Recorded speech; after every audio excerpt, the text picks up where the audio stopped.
Assalamualaikum warahmatullahi wabarakatuh. Saya Nurul Latifah dari kelas Perbankan Syariah 4E NIM 166 akan menjelaskan tentang pengertian dan jenis-jenis pembiayaan. Berikut ada falsafah pembiayaan di bank syariah. Kaitan hal ini yaitu antara bank dengan uang dalam suatu bisnis merupakan hal yang penting. Kedudukan bank syariah dalam hubungan dengan para investor dengan para nasabahnya adalah sebagai mitra investor dengan pedagang, sedang dalam hal pada umumnya hubungannya adalah sebagai kreditur atau debitur. Berikut falsafah yang harus ditetapkan oleh bank syariah dalam menjalankan operasionalnya. Yang pertama yaitu menjauhkan diri dari unsur riba, yaitu menghindari penggunaan sistem yang menetapkan di muka secara pasti keberhasilan suatu usaha, menghindari penggunaan sistem persentase untuk pembebanan biaya terhadap uang yang mengandung unsur melipat gandakan secara otomatis. Menghindari penggunaan sistem perdagangan atau penyewaan barang yang bersifat ribawi. Kemudian menerapkan sistem bagi hasil dalam perdagangan seperti yang ada dalam Quran Surah Al-Baqarah Juz 2 ayat 275 dan An-Nisa Juz 4 ayat 29. Berikut adalah pengertian dari beberapa pembiayaan syariah di mana pembiayaan itu berasal dari kata biaya yang artinya mengeluarkan dana untuk keperluan sesuatu. Sedangkan pembiayaan adalah pendanaan yang dikeluarkan untuk mendukung investasi yang telah direncanakan.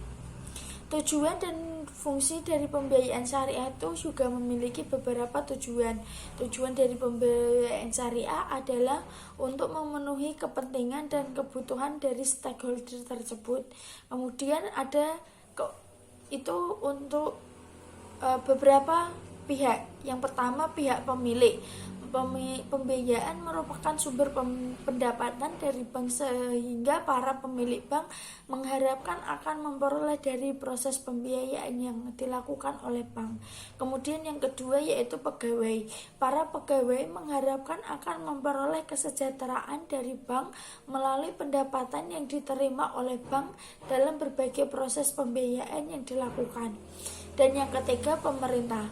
Pemerintah dapat mendapat penghasilan dari pajak atas pendapatan yang dihasilkan melalui pembiayaan bank syariah. Dan yang keempat, hasil dari proses penyaluran pembiayaan diharapkan dapat meneruskan usaha tersebut agar tetap survive, sehingga bank agar tetap bertahan. Sedangkan fungsi dari pembiayaan yaitu yang pertama, meningkatkan daya guna uang. Sekarang para penabung itu menyimpan uangnya mereka di bank dalam bentuk giro, tabungan, dan deposito. Tidak seperti orang dulu yang disimpan di rumah, sehingga hal itu meningkatkan daya guna uang. Yang kedua, meningkatkan daya guna barang. Produsen dengan bantuan pembiayaan, bank dapat memproduksi bahan mentah menjadi barang jadi, sehingga tingkat utilitas dari bahan mentah akan meningkat. Dan yang ketiga, meningkatkan peredaran uang melalui pembiayaan. Peredaran uang kartal akan lebih berkembang. Oleh karena itu, pembiayaan menciptakan suatu iklim yang kondusif dalam berusaha sehingga penggunaan uang akan bertambah secara baik, secara kuantitatif dan kualitatif. Dan yang keempat yaitu stabilitas ekonomi. Pembiayaan ini nantinya akan ikut berperan guna menciptakan stabilitas perekonomian melalui pengendalian inflasi. Kemudian ada beberapa jenis-jenis pembiayaan. Yang pertama yaitu jenis pembiayaan berdasarkan tujuan penggunaannya. Itu ada dua, yaitu pembiayaan konsumtif dan pembiayaan komersial. Pembiayaan konsumtif itu berupa pembiayaan perumahan, mobil, pembiayaan multiguna, dan kartu pembiayaan. Sedangkan yang komersial yaitu pembiayaan mikro, usaha kecil, usaha menengah, dan pembiayaan korporasi. Dan yang kedua, pembiayaan menurut jangka waktu. Yang pertama yaitu jangka pendek yang pembiayaannya kurun waktu kurang dari 1 tahun, dan jangka menengah yaitu pembayarannya lebih dari setahun namun pembayarannya kurang dari 3 tahun, dan yang terakhir jangka panjang yaitu pembayarannya lebih dari 3 tahun. Yang ketiga, menurut cara dan sifat penarikannya. Yang pertama, dalam cara penarikannya itu ada penarikan secara sekaligus, penarikan sesuai jadwal yang telah ditetapkan, penarikan sesuai dengan kebutuhan. Yang kedua yaitu sifat penarikannya. Ada pembiayaan secara langsung dan pembiayaan yang tidak langsung. Kemudian yang keempat, menurut akad pembiayaannya, pembiayaan berdasarkan jual beli atau pembiayaan yang berdasarkan atas akad antara pihak bank dan nasabah. Kemudian perjanjian modal transaksi penanaman modal. Pembiayaan ini merupakan fasilitas dari bank yang berlandaskan pada akad penanaman modal bank syariah kepada nasabah bank yang telah disepakati secara bersama. Kemudian perjanjian transaksi sewa menyewa.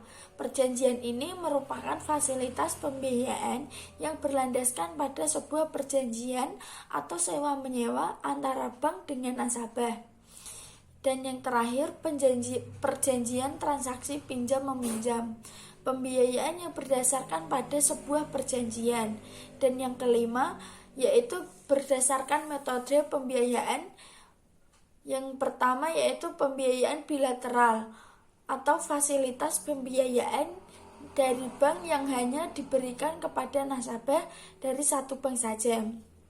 Kemudian yang kedua, sindikasi, yaitu pembiayaan ini adalah pembiayaan yang diberikan oleh dua atau lebih dari suatu lembaga keuangan untuk membiayai sebuah proyek tertentu yang telah diajukan.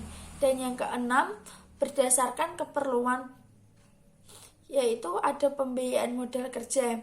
Pembiayaan ini biasanya digunakan oleh nasabah untuk menambahkan modal kerjanya dari suatu perusahaan tertentu. Kemudian yang kedua ada pembiayaan investasi. Biayanya digunakan untuk pembelian barang-barang modal beserta jasa yang diperlukan untuk rehabilitasi, modernisasi maupun ekspansi. Dan yang ketiga, pembiayaan proyek. Fasilitas pembiayaan yang digunakan seseorang dalam berinvestasi maupun modal kerja untuk proyek baru. Dan yang ketujuh, yang terakhir yaitu berdasarkan cara pembayarannya, pembiayaan dengan secara angsuran dan pembiayaan dengan pembayaran sekaligus saat jatuh tempo tersebut. Sekian materi dan presentasi dari saya. Apabila ada salah kata dan kurang jelas dalam penyampaian saya mohon maaf yang sebesar-besarnya. Terima kasih. Wassalamualaikum warahmatullahi wabarakatuh.